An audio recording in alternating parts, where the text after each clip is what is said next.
The Critshow contains elements of horror, fantasy violence, and adult language. Content warnings can be found in the episode description.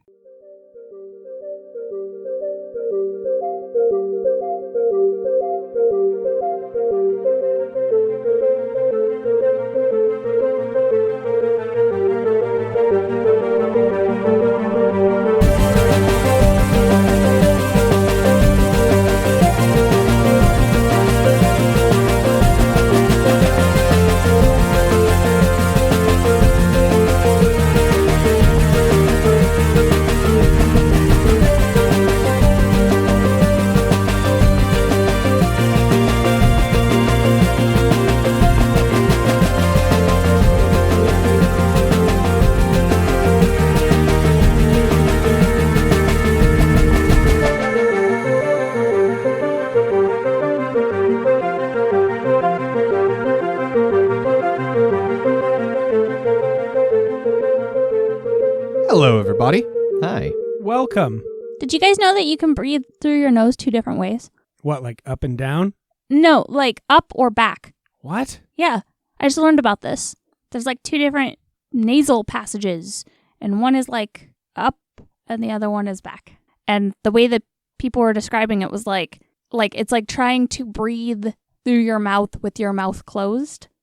Or like somebody said, the key phrase that somebody said, I'm just looking at yeah, I know. they look angry about this. Yeah. And, they're very stern about this. Well, Well, I'm trying it. It's Yeah. because their nostrils are flaring. Yeah. But like that's the thing is if you go up, it like closes your nostrils. If you go back, it doesn't. And then that's where I could do it. And some people were like, "Oh, not everyone does this. This is how I breathe when like I'm all congested." And I was like, "There's a way to breathe when you're all congested." So I'm like real excited to get sick so I can test this out. I'm intrigued by all of this. Do you feel like you're doing it? Yeah, I Do you do. feel like you've unlocked it? Oh, or somebody said it's like trying to like hawk loogie, but like not do it all the way. I can feel it. I can sort of feel it like when we do stuff vocally to like change, your register and everything, being able to like lift your soft palate. When you go to the doctor and they say, go, ah, and, put the thing in your mouth and you say, ah, and it raises your soft palate. Like in vocal work and stuff, we learn to do that without having to say, ah, and just move all of those muscles correctly. Yeah. And Whoa. it's touching on that a little bit, just all in that same kind of area of like, oh, this is how I just sort of relax this and that. And now I've been doing it, I guess, and not really put into words what you've taught us today. And so that's very cool. That's intriguing. I feel like I can feel the part of my throat behind my uvula get colder from the amount of air that's hitting it. Yeah. I like it. Now I'm just, we're all just like trying it. Yeah, let's all breathe aggressively directly into the microphones. Let's let everybody hear. And accidentally pass out. Just your silence and just some breezes and then just four. Boom, boom, boom, boom, boom.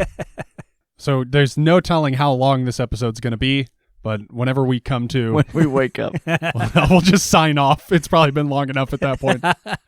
Thanks, everybody. Note to self, don't truncate the silence in this episode because it's all silence. Anyway, welcome back to the Critshow. We're playing the Clockwinders, as you might be familiar. Last time, it's a little bit of investigation, a little bit of cleanup, some resolution of the issues at hand. Einon took care of the folks in town that needed taking care of and made his way back to the fort. Kade and Maxine did a little digging into the status of the movement core and started to enact their plan of not breaking it explicitly, but making it not function the way it's supposed to by design. Einon managed to clean up the remaining wraiths on his way back to Fort Utrecht.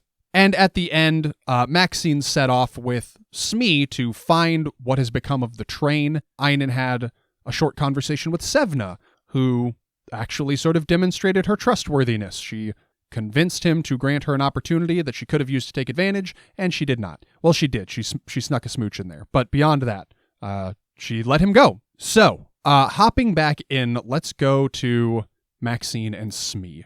So you two trek off into the Ghost Wood, south and sunward, looking for where on the map you know to expect to see the train.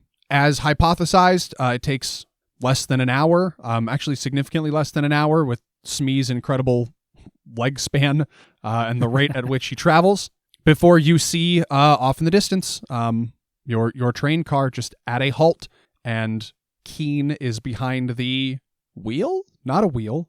Lever? Lever? Behind the lever, sort of lounging against the window of the engine car, and sees you coming and waves to flag you down. See, Smee, if you breathe up, it's through one passage, and if you breathe back, it's another. And I know you don't fully understand because you don't have nostrils, but it's just very interesting that there's the... Oh, there it is! Look, that way! Go!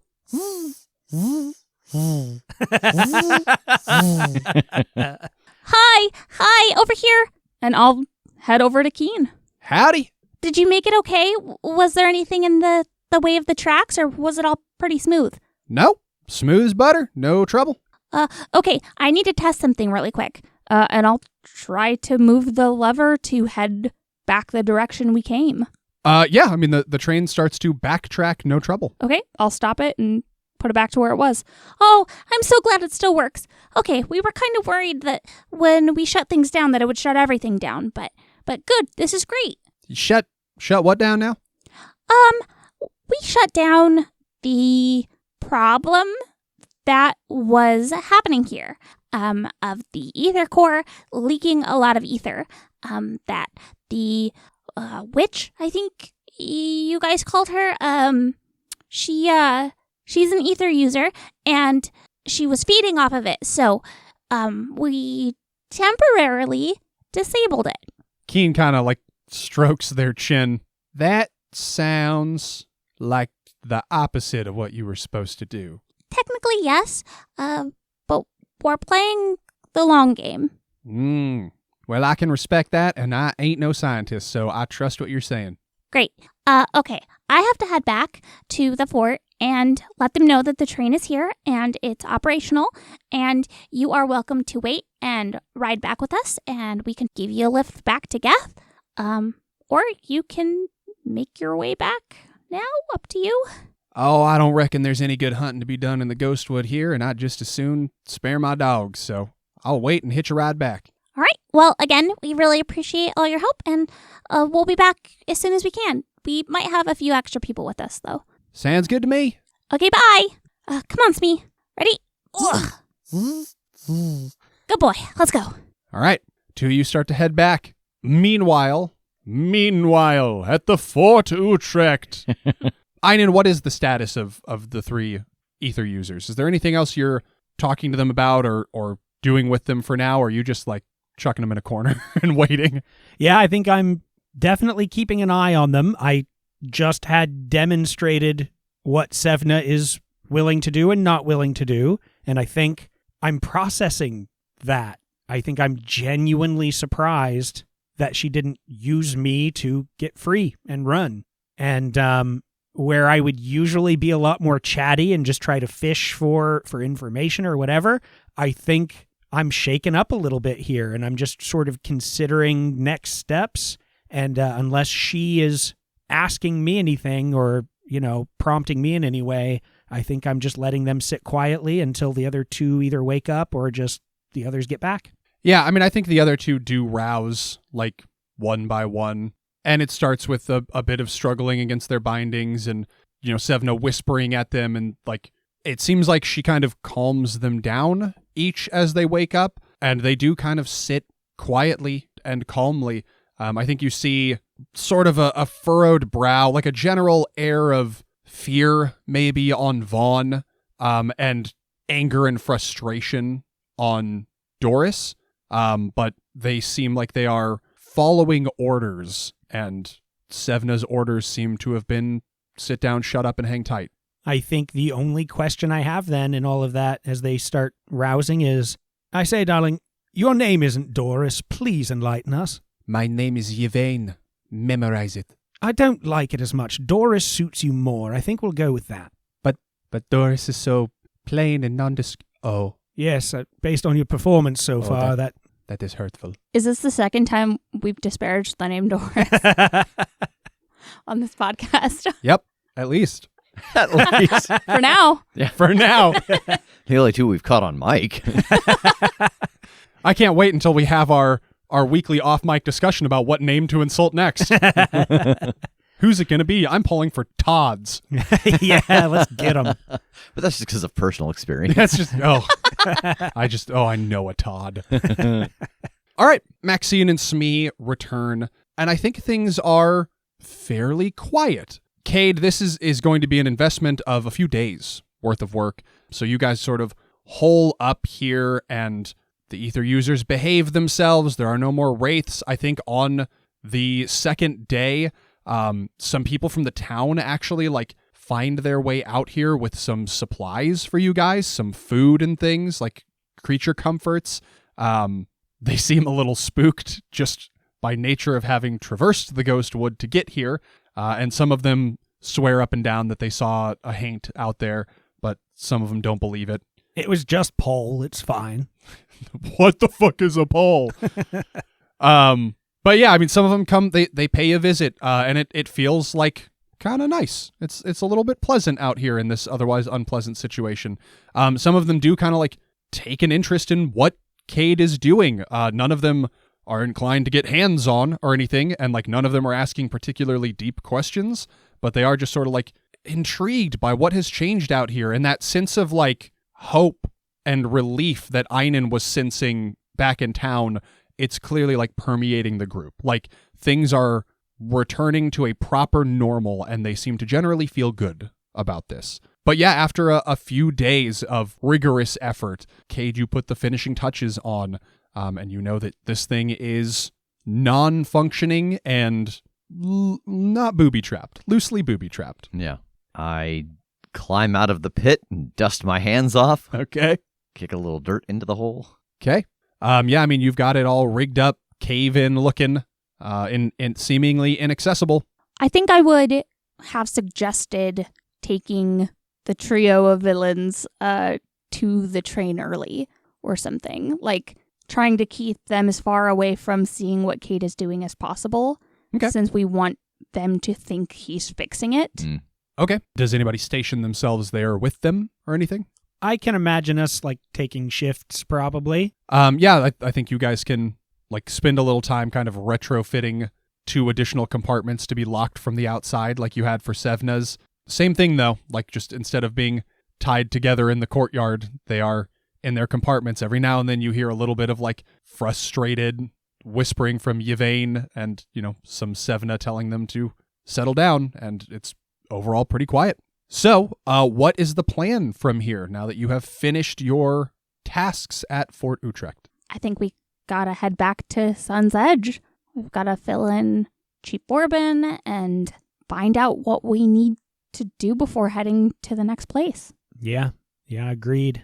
And that will take us past where we need to drop off Keen. Yeah. Yeah. And then are we taking the 3 ether users back to Sun's Edge? I know that there had been some conversation about that. Or are we dropping them off halfway there? I mean, I don't know. Like, it all is dangerous. Like, letting them go in itself is dangerous long term, but so is leaving them directly at a place with a core already there. So I'm willing to defer to you guys on that. It's like, it's tough because it's dangerous. That's the end of the sentence. Like, so whichever one we think gives us a better edge, I'm okay with. And I'll give you a couple of like, you know, meta reminders. They have proven themselves to be capable of like quick overland travel. You know, you heard Vaughn somehow there was something horsey going on. Yeah. So like if you drop them off halfway back, they could maybe be back here by the time you guys got to Sun's Edge. Cevna has proven herself, well, at least theoretically proven herself willing to play ball. She has passed up an opportunity that she could have used for ill. Yeah, so I think we're heading to Sun's Edge, and then the plan can be just to drop them off partway back so that, yeah, they might more quickly travel back here, but the whole idea was for that to take some time. And then for them to realize what happened and realize that this is no longer a place that they can utilize and take advantage of and have to come up with a new plan or base or whatever, or decide where they're going next. But I know that, like, Einon, if you want to have that, like, offer on the way there, you can have that conversation with her, and then depending on how that goes, we can either continue to drop them off or put them somewhere. Yeah. All right, then I feel like we're moving. Okay. And I will approach Cevna and pull off her blindfold and everything and make sure, the door is open, that these two are close if they want to be, but obviously the conversation will be heard through the whole car here. But I guess it's up to you guys if you want to be a part of this conversation. Yeah, I think I'd be in the hallway. Okay. I think I'm nearby. I'm listening, but I'm not involving myself yet. All right, yeah, you unlock and slide open the door to her compartment, and she is lounging in her bed, as you have seen her do before. She sort of turns her head in your direction as you come over and remove the blindfold. Obviously, her hands are still bound, so she kind of rights herself sitting up on that bed, and kind of blinks away the light as you take the blindfold off and looks at you a little bit, quizzically. It's time for that conversation where we decide what in the world to do with you. I have a request. I'm sure you do. Let's hear it. Don't kill me. I think there are several times you could have killed us and didn't, and there have certainly been many moments when we could have killed you and didn't. I like to think that collectively we've made that decision that that's off the table. Good. Though, and I kind of glance over at the little room where Vaughn is held. He nearly murdered several people. If he blinks at me wrong, there'll be 2 arrows through his head. You know what? I'm sure hearing you say that would frighten him terribly, but also impress him so deeply. He likes you. He looks up to you. Well, that's certainly noted. I would love to do a bit of an exercise with you here where you tell me your best case scenario for your life and what it would look like from this moment going forward. Then I'll tell you mine, and I am certain that they will be quite different. But this is where we're going to find middle ground with these different ideas. Does it sound like fun? I don't know that fun is the word I would use, but it sounds amenable. We'll make it fun. Go on. Okay. My ideal scenario from here on would be that you all release me. I am able to continue my studies and my practice of ether magic. I am able to leverage that into a position of power and then live out the rest of my elongated days without wanting. All right. All of that sounds, at base, to be a bit ambitious, a little prideful, but certainly possible. Mine would be that we fix the rest of these cores. We've got 2 left, and the world stops spinning, and people don't die. So where is our middle ground on this? Because you've shown me, truthfully, that you don't want to kill people, and yet, if you continue on this path, not just people will die, the world will die. Only those so powerful in ether use that they could weather the heat and the cold could possibly make it. So what does the position of power have to do with anything if you're only one of a handful left? She kind of looks at the ceiling and bobs her head left to right like she's weighing what you've said. Well, it's a matter of timing, isn't it? Obviously, you all having to work as hard as you are having to work, this is not the natural state of things. But somehow we came to be on a planet that once spun. Now, I don't know exactly what it looks like, being able to survive it when it spins again, but I believe it to be possible. And I believe that with a proper level of control over the use of ether, it would simplify that survival. I'm not saying I'm the only one that needs to. I'm saying that the more people that gave themselves over to ether and learned how to use it, the more would survive. And we could return back to whence we came, however we are supposed to be. But I've got a considerable head start, and I think that's what gives me the position of power in the new world. Assuming that my life is long enough even to see it. Yet again, nothing you've said is unreasonable, but it also avoids reality. Because what you're saying is true. If people gave themselves over to it, they would have a chance, but there are so many people, so many without the means, without the ability, people that will die. What you're suggesting, certainly, is possible, but far, far less possible with certainty of death, destruction, and woe. It's all so much more difficult than simply fixing a couple of movement cores and people continuing on, happy, thriving, peaceful. And Kade leans around the corner of the door like he's been listening to this outside. I think that what you want, as far as our records indicate anyway, people weren't using ether before the movement cores. So to say that people in the past, like I personally think everyone on this planet was probably nomadic, but that's a conversation for a different time, like when it was spinning. But I mean, they weren't using ether to survive. And then I slowly lean back out of the doorway. But that doesn't mean that they couldn't. And ether is part of the very fiber of our world. And by stopping this world from spinning, we are spitting in the face of the natural order. I don't disagree with you on that part. That gets into my whole, I think people used to be nomadic until the cores were built and then the cores did a thing. I think that there is much to learn. There is a lot that we don't know. There are a lot of potential solutions to this problem that could be explored. But what we are doing right now, what you are doing, is trying to return to a status quo where we're simply limping along. Well, to be fair, so are you. You're putting the cart before the horse. You're wanting to get the world spinning again before you've figured out how to protect the people of the planet. I'm wanting to siphon the energy that would otherwise prevent the world from spinning. My objective is not to immediately get the world spinning, but the devices that stop it from doing so provide the source of the power that I need. Yeah, so it's a side effect. Whether it's your intent or not, it's what you're doing. Well, what I'm doing is weighing eggs. You're willing to break an incredible amount of eggs to make your omelet, and at the moment, we're only weighing 3. She frowns. I get up from the desk where I'm looking over the books that I took from the library, and I just walk to her room and stand in the doorway and stare at her. I'm so tired of hearing you try to use history to justify what you're doing. This has nothing to do with the natural order or how things used to be before the movement cores. All you want is power. Kate's right. It's not like we were all ether users that survived purely out of being ether magicians. The world looked different because we've learned that the movement cores were not built to stop the rotation of the world. They were built for something else. They had an original purpose.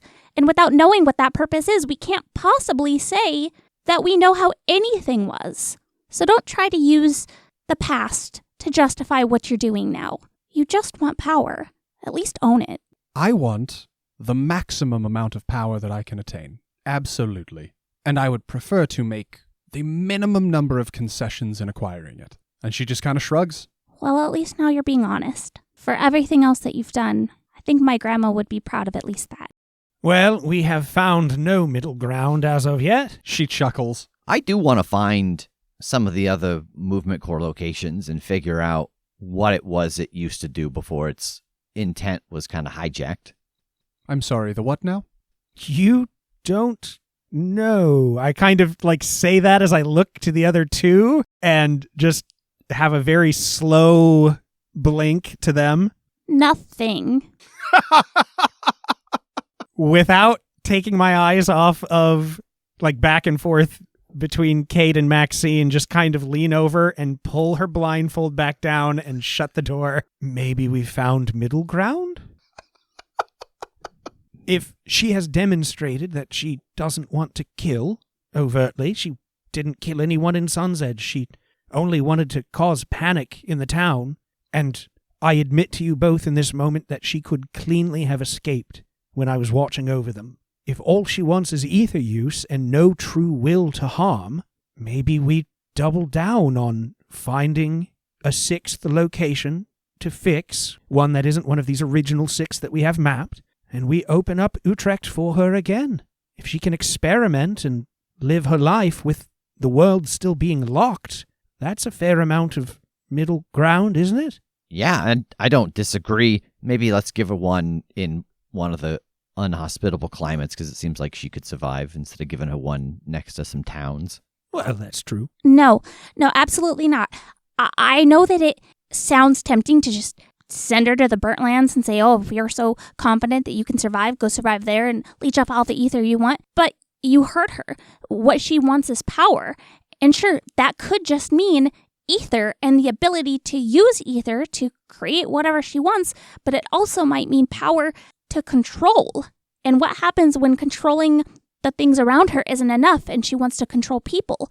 Ether is a corrupting force, and with as powerful as she is now, who knows how it'll affect her when she hits maximum power.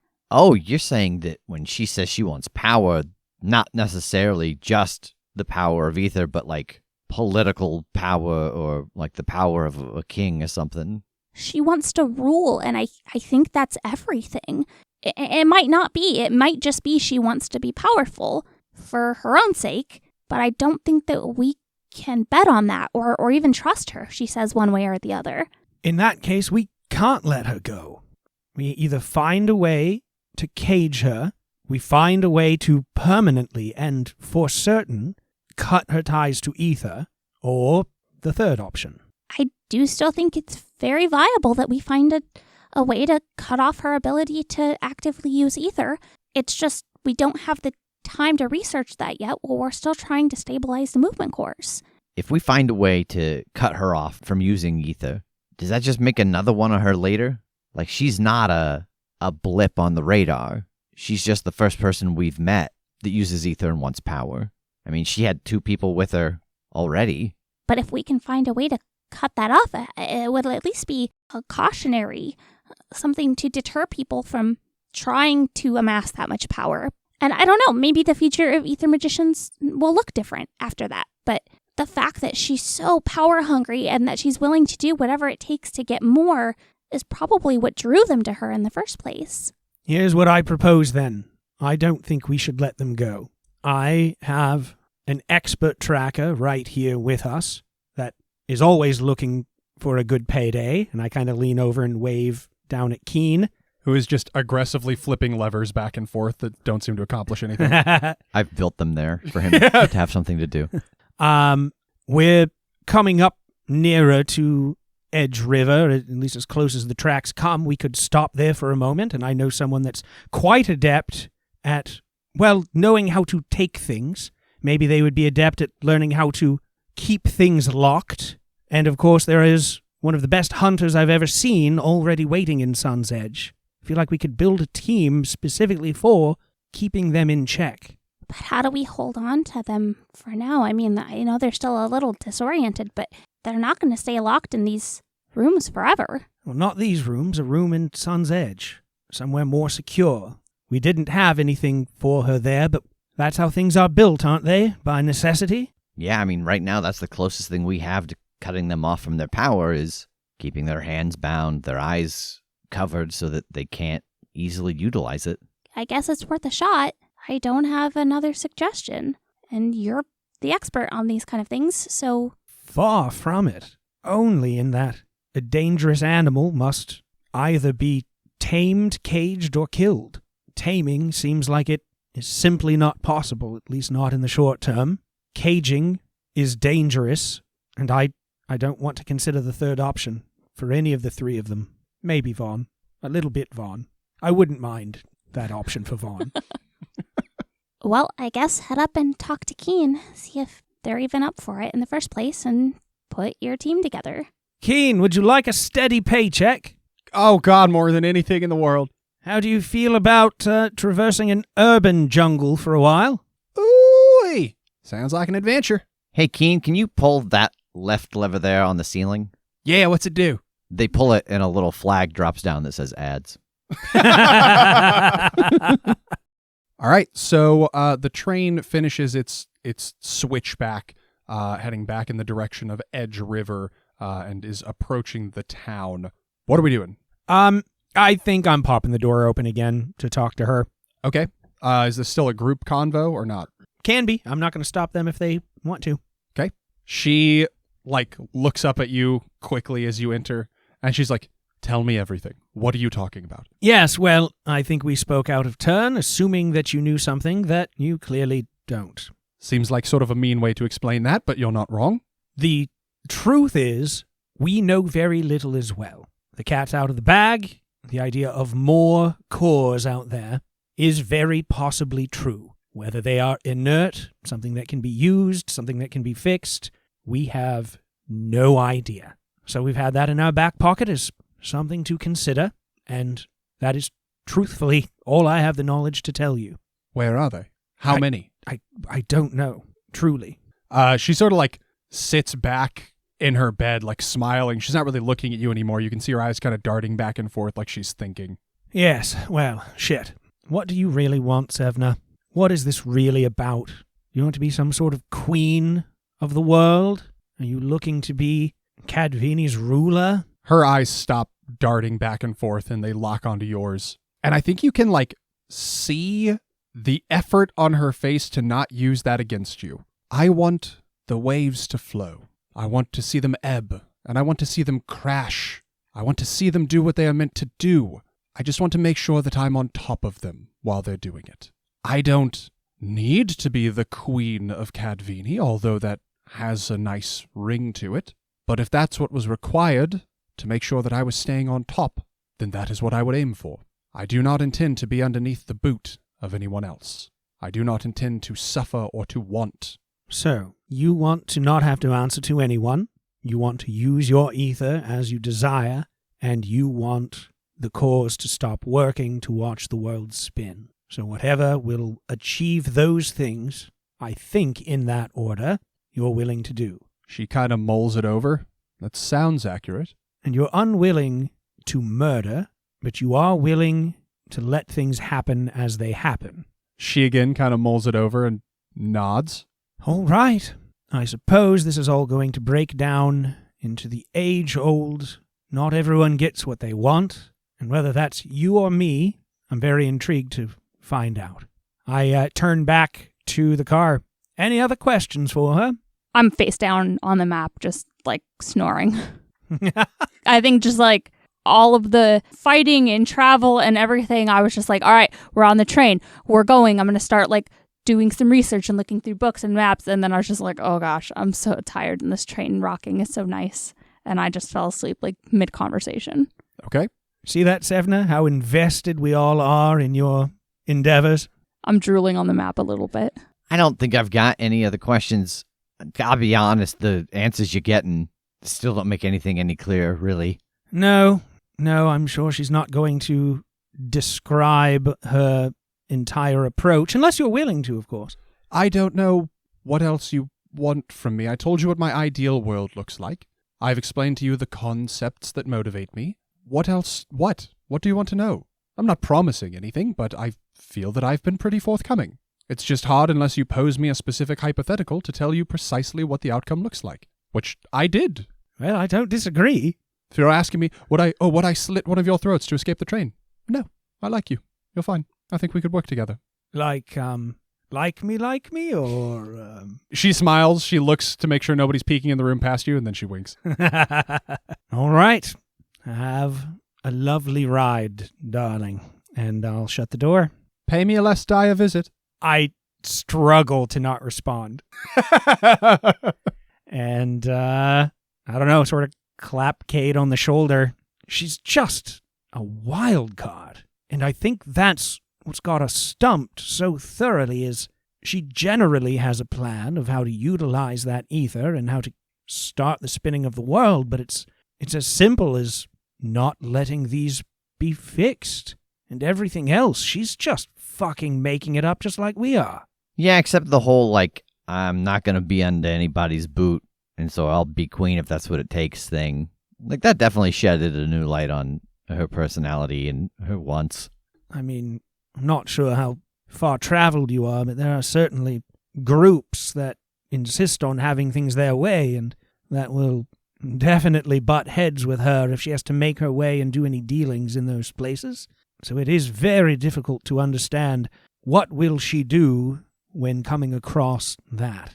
I mean, it seems like, again, in her ideal world, those places probably don't exist because the world's spinning, and if they're not using ether, they're dead. It's true. Not willing to kill, but certainly let people die. I'm not going to kill you, but I don't have to save you. Yeah. It's perfect. You're even on a train already. I will get the train stopped and head out to find Gideon. Okay. Yeah, you bring it to a stop outside of Edge River and head into town back to Gideon's place. Are the other two of you going with or staying on the train or a mysterious third option? I'm staying on the train. Yeah, me too. Okay. Yeah, you go knock on Gideon's door and he opens it. I'm here to offer you a great deal of money. I'll take it. I thought you might, but of course, you understand. I'll speak plainly because we don't have a lot of time. I don't trust you very much, Of course. and this is a very important job, which means I'll be paying you quite a lot and giving you opportunity to fuck around in a very large city. I'm loving it so far. We have some folks that have employed you before that we would like kept under lock and key. And you're very good with locks and keys. His face just drops. Who? You know who. Come on, man. Let me put it this way. You've worked for her before, and she's caused you no amount of fear, which you showed. Intimidation on her part, right? Yeah. Yeah. And if I'm going to be honest, Yeah? it's a little bit persistent. Yeah. I'm going to say I might be a little bit scared of her still. I gently rest my hand on his shoulder and just kind of squeeze a little. Ah.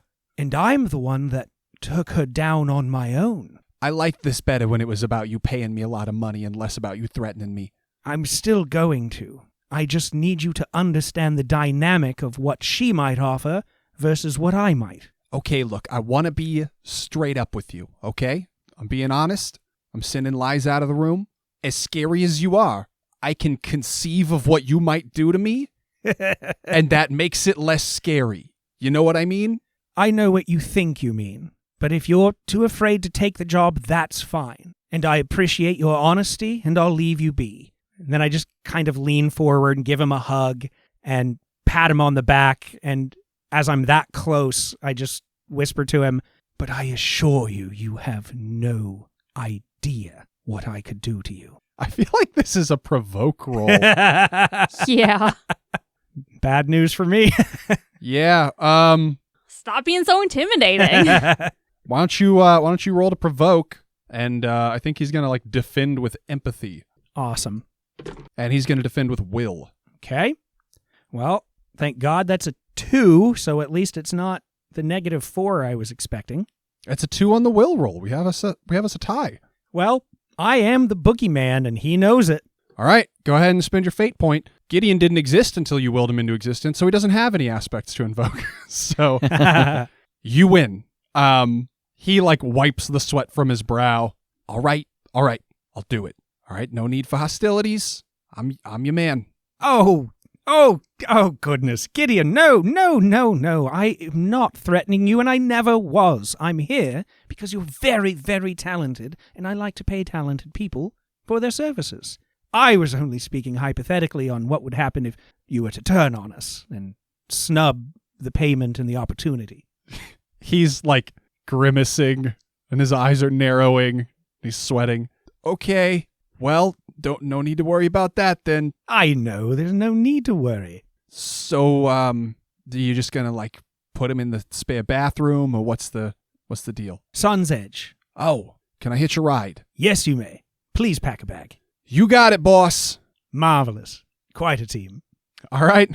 So Gideon goes about packing up, setting his affairs in order, and departs his lush town home with you, heading back to the train, where you reboard.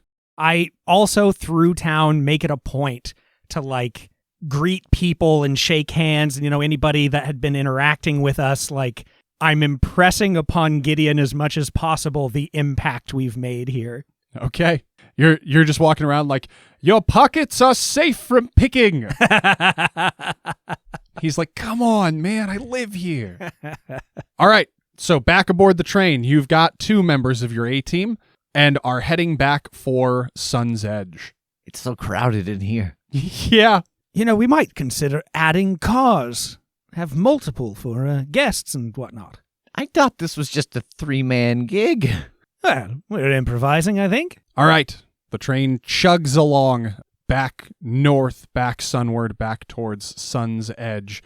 Your several-day journey ahead with all of your odd bedfellows aboard this train with you. And while we roll along these tracks, let's go ahead and advance. Oh. What? Because I would say that we have hit another major milestone. Not how I might have expected it to resolve, but it is still the conclusion of a story arc. You still addressed the movement core at Fort Utrecht. So as far as I'm concerned, that's pretty major. This is going to be a major milestone. We broke down last time what exactly all the different milestones earn you, so I don't feel like we need to do that again.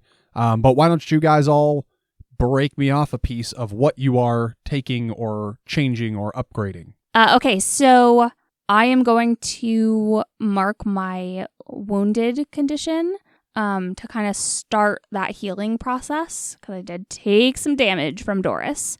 I'm going to change one of my aspects. I'm going to change leave it to the professionals to the truth is worth the risk. I think that Maxine is very, focused on this idea that, the movement cores weren't built to stop the rotation of the world. They were built for something else and nobody knows why. And having this idea that, ether might be something that can be used to restore that information is kind of what's at the forefront of her mind. So is this your aspect that establishes your commitment to wielding the awesome power of ether? Yes. Ta-da! So you can start sort of self-teaching, as Kade has been. Yeah, so opening that door, I'm going to take a new stunt. I'm calling it Restoration Specialist. I'm telling you, all it takes is getting struck by magical lightning. That's what we have to Specifically do from Doris. to those other people to cut them off is hit them with real lightning. So with Restoration Specialist, you can use lore to repair damaged items, even if their condition is otherwise irreparable. Okay. And then lastly, I'm using my additional skill point to bump up my lore skill past its cap of +5 into a +6. Damn. All right. I am going to, I'm doing these out of order, but I'm picking up a new stunt with my refresh that we came up with called Sixth Sense. The GM will let you know when something you're encountering isn't what it appears to be due to ether or its user. Yeah. That took us 25 minutes to figure iron that out. Yeah. And then I am renaming my trouble. This is something I've been thinking about for quite a while because I didn't know it about Kade until we got into the world. But I'm replacing how hard could it be with phasmophobia. Kade is afraid of ghosts. Okay. Boy, he's afraid of ghosts. And then lastly, I'm also bumping up my lore to a previously unachievable level, but just going from a 4 to a 5. Okay. I don't have a ton. I have added 1 point to will, so I finally have will as a skill at all. So that bumped up my mental stress by a box, and I think that makes sense.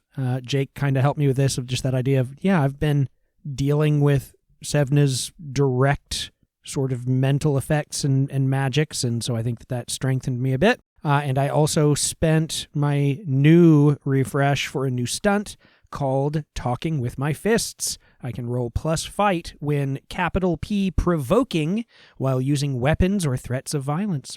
All right. Does that cover it? That's everybody. I think Yeah. so. Perfect. So with our heroes a little bit better and a little bit changed, we find you all aboard the train making its way across the rails towards the eternal sunrise at Sun's Edge. And that is where we will leave off this go-around. I'm just going to turn it off. Yeah. He fell back into old habits. Rev was just like, there's the cliffhanger, and I pressed the stop turned this button. off. Now we sign off now. Thanks, everybody, for joining us for another episode. If you are interested in more information about the Clockwinders or Fate, you can find that information in the show notes. I know I say that every time, but if you haven't, do it. Go check it out. Don't read too far ahead if you don't want spoilers. But if you do read ahead, you're going to find that it's gone way off the rails and a lot of this never existed in the module. Check out our Patreon at patreon.com/theCritShow for tons and tons and tons of additional content and to get your name read at the end of an episode, just like Gavin Newton. Thank you very much, Gavin. And thanks to all of you once more for joining us for another episode. Tune in next time for more Clockwinder shenanigans. Everybody say bye, please. Goodbye. Bye, please. Bye.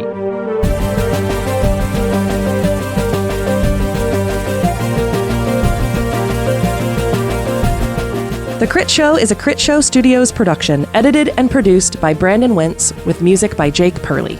You can find more information about us at thecritshowpodcast.com. To keep up to date with upcoming live shows, contests, and other special events, follow us at The Crit Show on Facebook, Instagram, and Twitter. For even more weekly content, join us at patreon.com/thecritshow.